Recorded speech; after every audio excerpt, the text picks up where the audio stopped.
오늘 우리에게 주신 말씀은 시편 147편 1절에서 20절의 말씀입니다. 시편 147편 1절에서 20절의 말씀인데요. 제가 가지고 있는 성경 구약 908면에 있습니다. 908면쯤에 있는 시편 147편 1절에서 20절의 말씀인데요. 우리 다 같이 한 목소리로 합독하도록 하겠습니다. 할렐루야. 우리 하나님을 찬양하는 일이 선하여 찬송하는 일이 아름답고 마땅하도다. 여호와께서 예루살렘을 세우시며 이스라엘의 흩어진 자들을 모으시며 상심한 자들을 고치시며 그들의 상처를 싸매시는도다. 그가 별들의 수요를 세시고 그것들을 다 이름대로 부르시는도다. 우리 주는 위대하시며 능력이 많으시며 그의 지혜가 무궁하시는도다. 여호와께서 겸손한 자들을 붙드시고 악인들은 땅에 엎드려뜨리시는도다. 감사함으로 여호와께 노래하며 수금으로 여호와께 찬양할지어다. 그가 구름으로 하늘을 덮으시며 땅을 위하여 비를 준비하시며 산에 풀에 자라게 하시며 들짐승과 우는 까마귀 새끼에게 먹일 것을 주시는도다. 여호와는 말이 힘이 세다 하여 기뻐하지 아니하시며 사람의 다리가 억세다 하여 기뻐하지 아니하시고 여호와는 자기를 경외하는 자들과 그의 인자하심을 바라는 자들을 기뻐하시는도다. 예루살렘아 여호와를 찬송할지어다. 시온아 내 하나님을 찬양할지어다.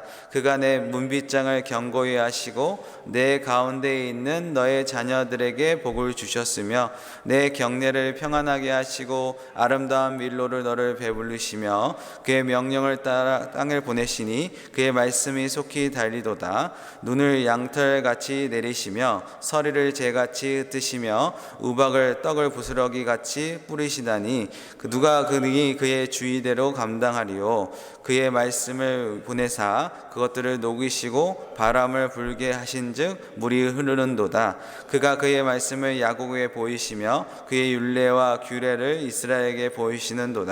그는 어느 민족에게도 이와 같이 행하지 아니하셨나니 그들은 그의 법도를 알지 못하였도다. 할렐루야. 아멘.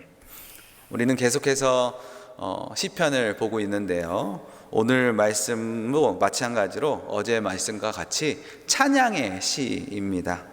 그래서 오늘 본문도 할렐루야로 시작하고 끝도 할렐루야로 마무리하고 있습니다. 본문의 시편 기자는 하나님의 무수한 많은 은혜 중에 특별히 하나님께서 이스라엘 백성들을 회복시켜 주신 은혜에 대해서 찬양하고 있는데요. 오늘 본문을 통해서 하나님께서 그들에게 베풀어 주신 회복의 은혜가 무엇인지를 우리 같이 한번 살펴봤으면 좋겠습니다. 우리가 잘 알듯이 이스라엘은 우상 숭배하고 제약을 범해서 하나님으로부터 심판을 받았습니다. 하나님께서 선지자들을 보내어 수차례 회개하고 돌아올 기회를 주셨죠. 하지만 그들은 하나님의 말씀을 듣지 않았습니다.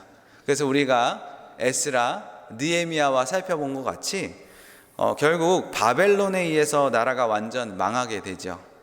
성벽이 무너졌고 성전마저 불탔다고 성경은 기록하고 있습니다. 많은 이스라엘 사람들은 바벨론의 포로로 잡혀갔습니다. 그렇게 포로로 잡혀간 이스라엘 사람들은 낙심하고 좌절하고 상한 마음을 가지고 살아갑니다. 그런데 하나님께서 그들에게, 그 망한 그들에게 은혜를 베풀어 주십니다. 포로로 끌려간 이스라엘 백성들이 자신들의 죄를 깨닫고 지난날 하나님의 은혜 가운데 살았던 것이 얼마나 행복한 것인지 다시 회상하게 되죠.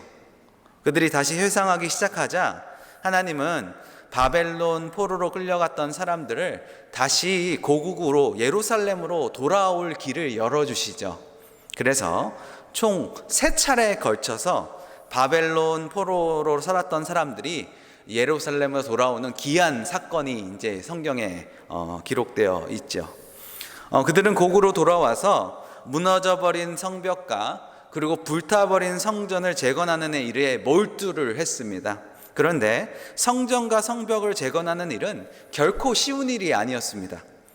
그곳에 자리 잡고 있었던 사마리아 사람들과 이방 민족들이 이스라엘이 성벽과 성전을 재건하는 일을 계속해서 방해했다고 성경은 기록하고 있습니다.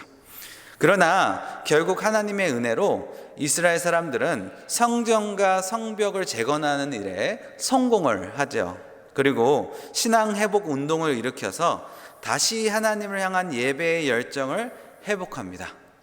이렇게 성벽과 성전을 재건하고 영적 부흥기를 맞이한 이스라엘 사람 중 한 사람이 오늘 시편을 기록했습니다. 그 모든 과정 속에서 함께 하신 하나님의 은혜를 노래를 하고 있는데요. 그 내용이 2절에서 4절의 말씀입니다. 다시 한번 제가 읽겠습니다. 여호와께서 예루살렘을 세우시며 이스라엘에 흩어진 자들을 모으시며 상한 자들을 고치시며 그들의 상처를 싸매시는도다. 그가 별들의 수요를 세시고 그것들을 다 이름대로 부르시는도다. 이 찬양 아시죠? 가사를 비를 내리시니라는 찬양을 만든 심영진 목사님께서 지으신 찬양인데 이 찬양은 이 시의 147편의 토대로 지어졌습니다. 2절을 보시면 하나님은 흩어진 예루살렘 사람들을 모으시고 예루살렘을 세우셨다고 말하고 있죠. 이 말은 하나님께서 포로로 끌려갔던 이스라엘 사람들을 다시 예루살렘으로 모으시고 무너졌던 예루살렘의 성전과 성벽을 세우셨다는 고백인 것이죠. 그렇게 하나님께서 은혜를 베풀어 주심으로 마음이 상했던 이스라엘 백성들이 다 치유함을 받습니다. 그들은 포로 생활을 하며 마음이 상하고 억눌리고 원통하고 아팠지만 그 마음 깊이 자리받고 있었던 모든 상처와 서러움이 하나님의 은혜로 다 기쁨으로 변하게 됩니다. 특별히 시편 기자는 하나님께서 다시 이스라엘 백성들을 다시 예루살렘으로 부르시고 도우신 은혜를 4절과 같이 고백하고 있습니다. 창조주 하나님께서는 광대한 우주에 있는 수많은 별들의 수를 세고 계시다. 그 별들의 이름을 하나하나 알고 계신다라고 고백하고 있습니다. 그것처럼 포로로 끌려갔던 이스라엘 백성들 한 사람 한 사람을 하나님이 다 기억하셨고 그들의 이름을 다 알고 계셨다는 것이죠. 지금 시편 기자는 그 은혜를 고백하고 있는 것입니다. 그래서 시편 기자는 그 위대하신 하나님을 찬양합니다. 5절인데요. 우리 주는 위대하시며 능력이 많으시며 그 지혜가 무궁하시도다. 그리고 이어서 시편 기자는 이렇게 성전을 짓고 성벽을 완공하게 하시며 영적 부흥을 허락하신 하나님의 은혜가 앞으로도 자기 민족에게 계속될 것을 기대하면서 다시 찬양하기 시작하는데요. 12절에서 14절 말씀을 같이 보시죠. 제가 읽겠습니다. 예루살렘아 여호와를 찬송할지어다. 시온아 내 하나님을 찬양할지어다. 내가 내 문빗장을 견고히 하시고 내 가운데 있는 저의 자녀들에게 복을 주셨으며 내 경내를 평안하게 하시고 아름다운 밀로를 너를 배불리시며. 13절에서 시편 기자는요, 하나님께서 이스라엘의 문빗장을 견고하게 해주실 거라고 선언하고 있습니다. 당시 적들이 어떤 성을 함락하기 위해서 침략해 올 때 보통 성문을 통해서 침략해 왔습니다. 그래서 적군이 침투하거나 전쟁을 이룬 상황 가운데 성 안에 있는 사람들은 성문의 문을 잠그고 방어를 했죠. 그런데 그 잠긴 성문을 열리지 않도록 견고하게 고정시키는 막대기가 바로 문빗장입니다. 그렇다면 하나님께서 문빗장을 견고하게 해주신다는 것은 무슨 뜻이냐? 적군이 결코 예루살렘에 침략하지 못하도록 지켜주시겠다는 의미인 것이죠. 시편 기자는 하나님께서 예루살렘의 문빗장을 견고히 하신다는 고백하면서 하나님이 앞으로 자신을 철저하게 보호해 주실 것을 믿음으로 노래하고 있는 것이죠. 이렇게 성전과 성벽을 재건하게 하신 하나님께서 앞으로도 반드시 그들을 지켜주실 것을 믿음으로 선언하고 찬양하고 있는 것입니다. 시편 기자는 13절을 통해서 또 하나님께서 영적으로 시켜 주실 그들의 자녀들에게 복을 주실 거다고 말하고 있고요.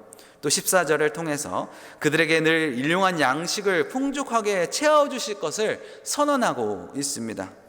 예루살렘의 회복을 허락하신 하나님께서 그들의 모든 것을 지켜주시고 보호해 주시고 공급해 주시고 넘치도록 채워 주실 것을 노래하고 있는 것이죠. 이렇게 하나님의 회복의 은혜를 경험하고 또 주실 은혜를 기대하는 시편 기자는 이 경험을 통해서 한 가지 중요한 진리를 깨달았다고 말하고 있습니다. 그것은 회복된 이스라엘이 앞으로 어떻게 살아낼 것인지에 대한 진리인데요. 그것이 10절과 11절의 내용입니다. 제가 읽겠습니다. 여호와는 말의 힘이 세다 하여 기뻐하지 아니하시며 사람의 다리가 억세다 하여 기뻐하지 아니하시고 여호와는 자기를 경외하는 자들과 그의 인자하심을 바라보는 자들에게 기뻐하시는도다. 시편 기자가 깨달은 진리는 이것입니다. 군사력을 의지하거나 사람을 의지하거나 어떤 국가를 의지하는 것이 아니라 오직 여호와 하나님만을 의지하고 여호와 하나님을 경외하며 여호와 하나님만을 바라보며 살아가는 것을 깨달은 것입니다. 그리고 그렇게 하나님을 의지하고 경외하며 주만 바라보는 구체적인 방법은 무엇이냐 했을 때 바로 하나님께서 그들에게 주신 말씀을 묵상하며 살아내는 거라고 말하고 있는데요. 그것이 19절과 20절에서 고백하고 있습니다. 제가 읽겠습니다. 그가 그의 말씀을 야곱에게 보이시며 그의 율례와 규례를 이스라엘에게 보이시는도다. 그는 어느 민족에게도 이와 같이 행하지 아니하셨나니 그들은 그의 법도를 알지 못하였도다. 할렐루야. 하나님이 이스라엘에게만 주신 특별한 것이 있습니다. 그것은 하나님의 말씀이라는 것이죠. 하나님의 율례와 규례가 적힌 말씀을 그들에게 주시고 그들이 가장 먼저 그들이 하나님의 말씀대로 살기를 원하셨다는 것이죠. 시편 기자는 바로 그것을 깨달았습니다. 여호와만을 의지하고 여호와 하나님만을 사랑하고 갈망하며 하나님께 순종하며 살아가는데 그 구체적인 방법이 무엇이냐? 그들에게 주신 그 말씀을 읽고 묵상하고 따라 사는 것을 그가 깨달았다는 것입니다.